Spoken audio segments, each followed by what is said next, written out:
How's it going, everybody? It's Technician A back with the What You Need to Know show. We're doing a 2012 Malibu today with a 4-cylinder AC removal for the compressor and condenser and expansion valve. And we're going to flush the system and do the radiator at the same time with the hoses. We're going to get the fluid flowing out of the radiator. There's a little pitcock down here on the bottom side. You can see if we pull this stuff out the way real quick. Some of this has already been removed. But there's 3 clips here along the bottom of the frame and 7mm bolts in the corners. This panel here has all its bolts across the front. There's 5. It also has 2 cross pins in the back here that let it hinge down, but you can take those out first.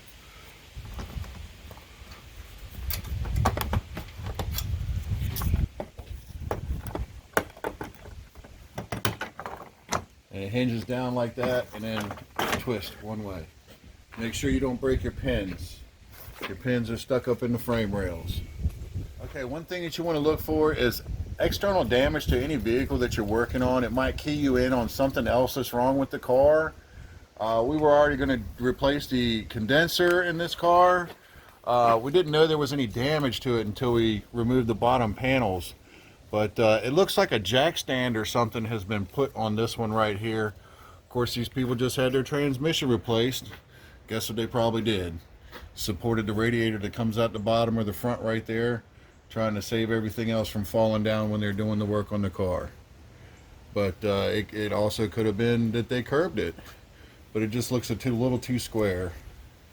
And this also made the radiator leak down here in the bottom corner by crunching the fins and pulling tension against that bottom seal right there. So we will be replacing all that after pulling the bumper.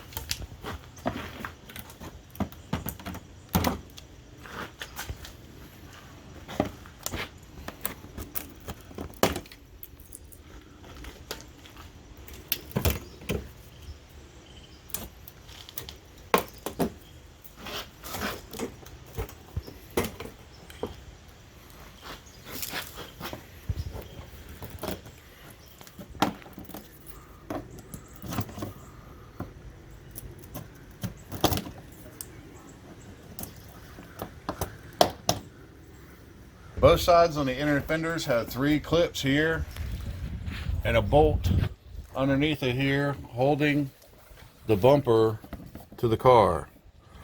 You can pull this back a little bit and see what you're looking at, but you can't quite get it unless you go through this hole at an angle like this.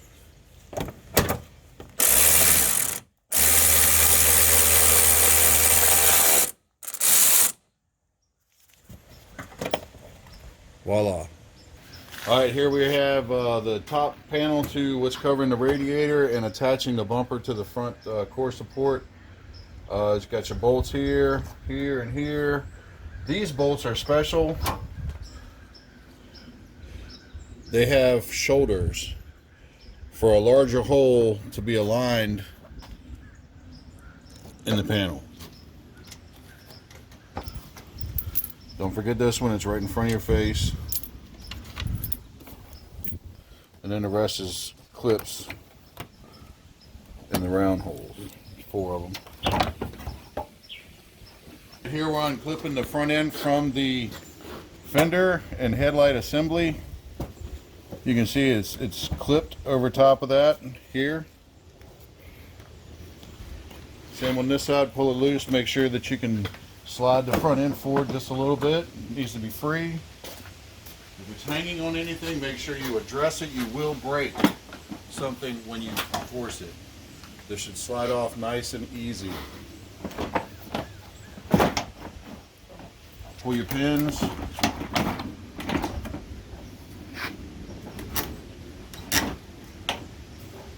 All of this is fit right around the headlights. Little tongues go underneath the headlights. You can scratch your headlights right here. Be very careful. Come down and out. You can see all the points of attachment there. All that helps it line up real nice in the body, and even that stuff's broken, you want to address it now, or maybe get a new bumper. It'll be worth it. Now we're going to start working on the core support braces to the bumper. We have studs here.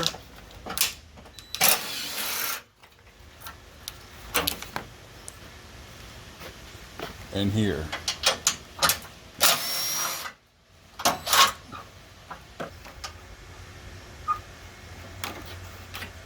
Another stud over here. And here.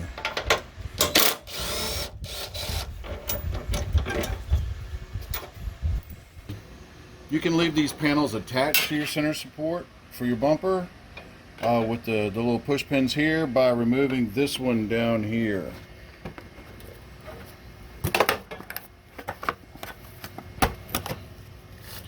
And it should slide out fairly easy after removing your top piece here. This top piece goes in there just like that, snaps in, a little bit of wiggling, it pops out. And this moves to the side and slides right up. And there you have your frame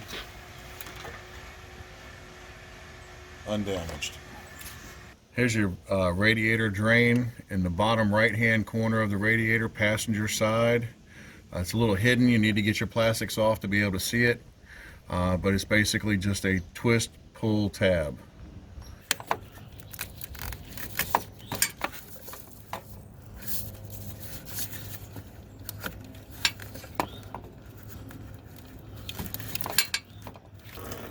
And it should drain right out the bottom of the hole on the support.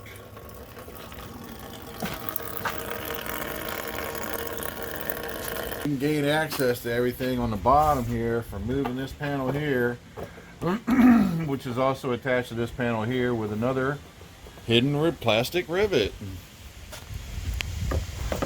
So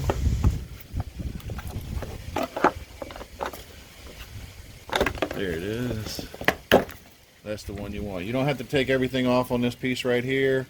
It'll stay attached to the inner fender. Alright, what you want to do is move the tire out of the way. Then you can get up in here on the back of the panel that's holding the rivet. Pull on it as well. Helps to get it off that inside piece. Just like that. As you can see, it's a bit of a tight spot there where my finger is. You can see the inner fender, how deep it goes up under. But this plastic edge needs to be there. Pay attention. Another one here on the inside. That's that one. There's a couple more down here on the bottom. I've already pulled them out. Another one here also, and this one right here would have been the one that held the radiator splash guard or air shield, and all of it comes down from here. Oh, one more rivet. Here we go. On the bottom of the front of the core support.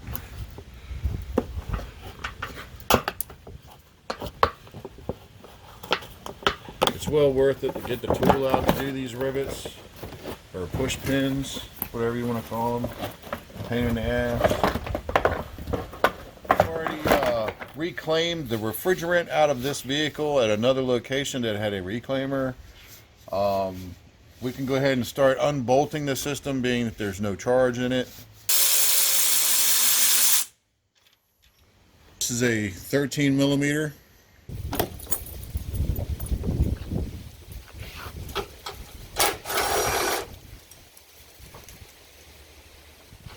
We can go ahead and pull this hose off. Don't want to be too rough on it. It goes across the other hose. Do not try to pull this hose first. you'll stress the other one. Looks like we might have had a catastrophic failure here. These lines they have metal on them.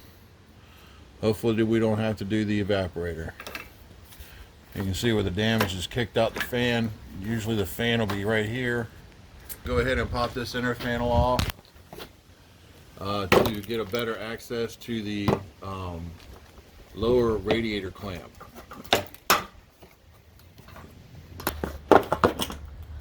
There we go. Just pop this off. Real easy like. These lines should line up with these little bumps on the clips. I'm going to go ahead and knock this one out of here. Push it out just a little bit. And then come back with something that you can reach your finger around. Be extra safe. Something you can reach your finger around and a magnet.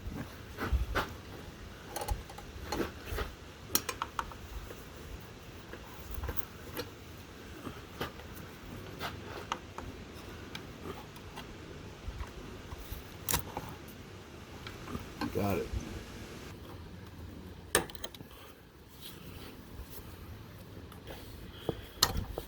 It pops out real easy. And you want to take and hold these up so they don't drain out. Of course the radiator is going to drain, but that's all right. We just don't want to drain the transmission. You leave those lines down, it will suck everything out of the transmission. Crack it loose a little bit at the bottom, let it run out. If there is any right there, so it doesn't soak you in your face. Here's your upper radiator hose clamp. Would be pretty hard to get to if you didn't take that plastic and the bumper off. There you go. You will have to reuse those clips. Make sure you keep a hold of them.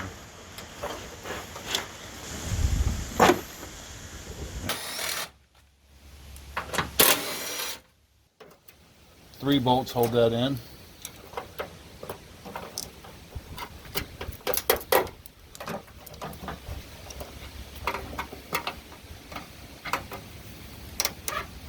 This opens by pushing it here,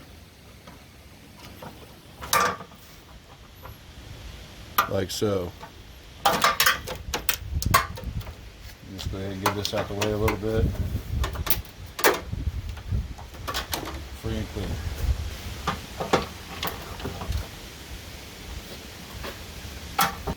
Pull back on the connector, push back. It's got an attachment there. Be very careful. Same for this side too. We don't want to damage the fan shroud. You probably have to buy it as a whole assembly. That's what it looks like. Here's your connector. Here's the hole that it should be in for the wiring harness. And this so it doesn't get caught in between. We're going to remove the coolant reservoir here and this top intake cover. There is a hidden window in order for you to get to this screw that's underneath of the intake from here. You can see it from the side, but can you see that?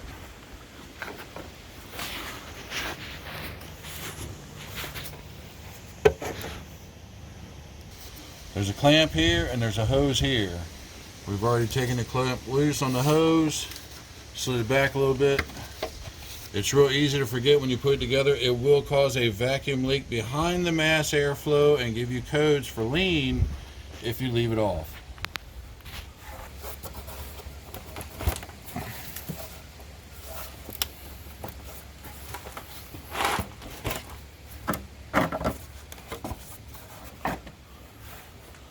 There you go.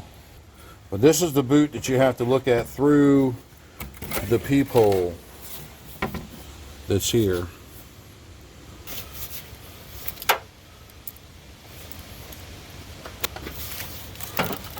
And just take and give it a twist. It should come right off. We're going to go ahead and pull the coolant bottle reservoir, which is going to almost give us direct access to the back of that hose. There is a hose underneath.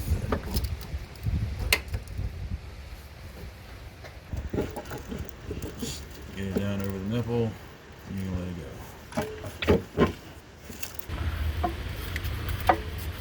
A little bit more nipple on that bottle than I thought. Yeah. Check that thing out. And give it a twist. There you go. And slide straight out the front. Man, that's too easy. We got a special belt tool right here. It's pretty cool. Ratcheting tip, locking bar. Get you up in here to get the tensioner. And that's about as far as I can get right there, but that's enough to get it off of the AC compressor. Here we are at the top of the compressor. We're going to take this bolt loose on these lines. It's a 13. We had a brake flusher. You can get your local parts store. And this little funnel, we're going to dump it into. Yeah, that's the good stuff.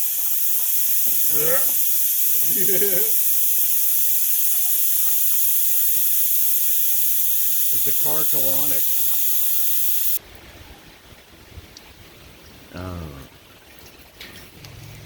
We're going to finish this off with a little bit of air. And there you have it. 13 millimeters hold the compressor in, one stud, 2 bolts. Make sure you pull your connector off for your AC compressor before you pull it out. One thing you want to do to make these little O-ring slash washers go on a little easier is some lube. 34A lubricant, PAG oil. Slip it up in there just like that. Alright, we got the compressor in there. Make sure you line up your tabs with the connector correctly. Here's what your expansion valve looks like. You can see where the stud is. Now that is what holds the line down to it. This is what you see sticking out of the firewall just a little bit. But you take the nut off, the line will come off, and this is what you see. Now the stud may stay in there, so you still have these 2 bolts that you need to remove. This is your high side line, this is your low side line. It looks just like it is in the firewall. Once you pull these 2 bolts off right here and you have the line out of the way, this will slide off.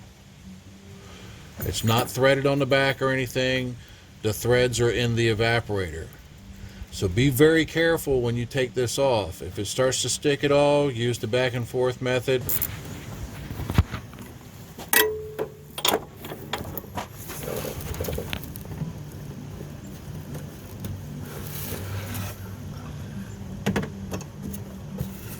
These lines pull off.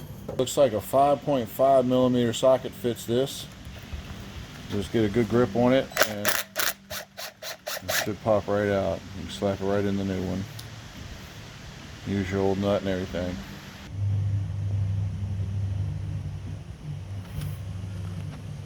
We're going to blow these lines in this evaporator out real quick. Make sure we got all of our fluid out of there that we flushed it with. Y'all might want to know this little tip. Take a screwdriver or something else that will slide in between here and touch the evaporator before you let these O-rings go, because they could fall anywhere.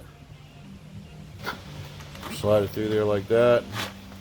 I'm going to reach down here and I'm going to touch the line. Slide down a little bit. Bam. I'm in the line. Now watch this. I just slid that O-ring all the way down. And then you just feel yourself push it on. Try not to rip it. It's in a bad spot. New one slides right on the end of the evaporator there.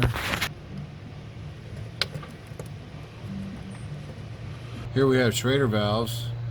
This is one out of the low side line here. You can see the dark one there. It's dirty. We're going to swap it out with a new one.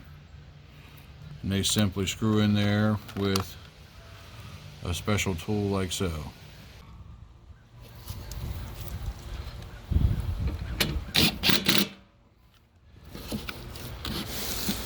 Make sure that you use the right bolts. There is a clearance issue.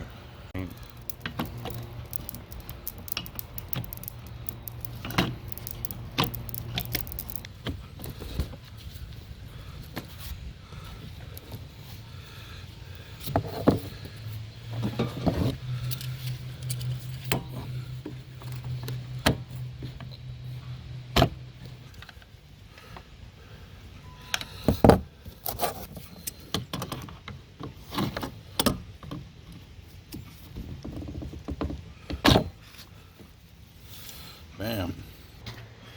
Alright, you get your lines back a little bit so you can get your hoses in there. I had that one kicked up a little bit so it didn't drain all the transmission fluid out. And here we're going to go in with the complete assembly with the fan.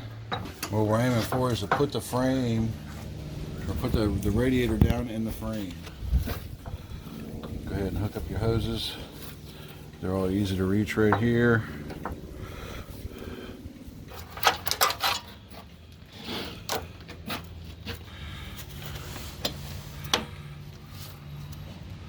And it looks like, yes, it wants to go into the line or the cover at the same time. There we go, we snapped in. All right, now line up the little bumps with your slits on your cover, and it'll snap right over. Just like that. You didn't crack anything, everything's nice and tight, and it'll always hold. Get your bottom one in.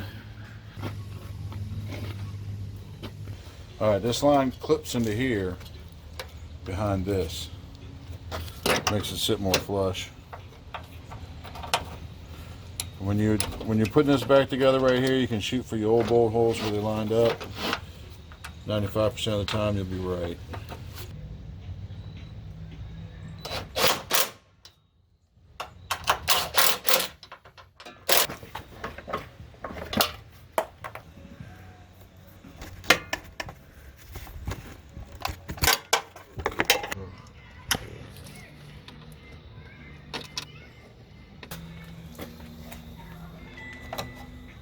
You can use your hand to kind of line up the bottom boot right here, which will also get you on your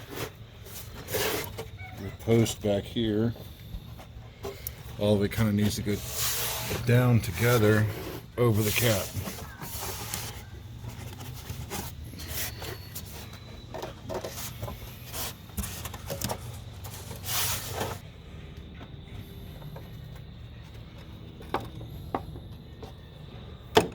Before you charge the AC, you want all the moisture from ambient air out of the system. You want it in a total vacuum before you introduce the charge. Now that we got our vacuum system going, we're going to go ahead and put this front end back together. We put all our shields back in, got our supports back in.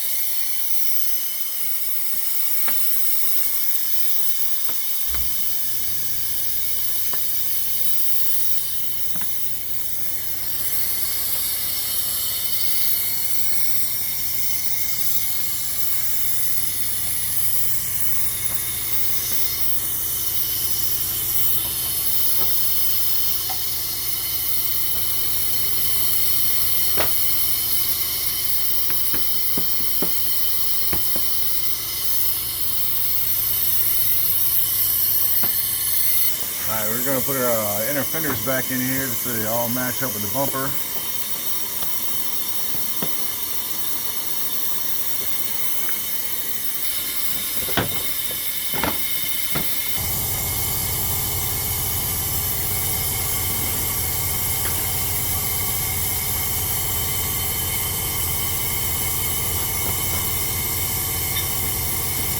We have our lower air dams.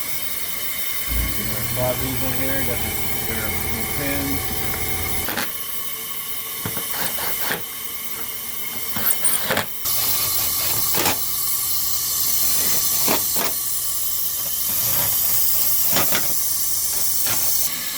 A little easier to get out than they are to put in.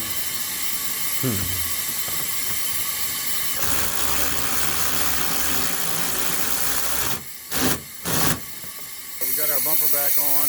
Been sucking down for about 30 minutes. We're going to check the field gauge. You should be able to turn this off, and the needle shouldn't move much at all. Should stay in a vacuum. If it doesn't, you got an issue.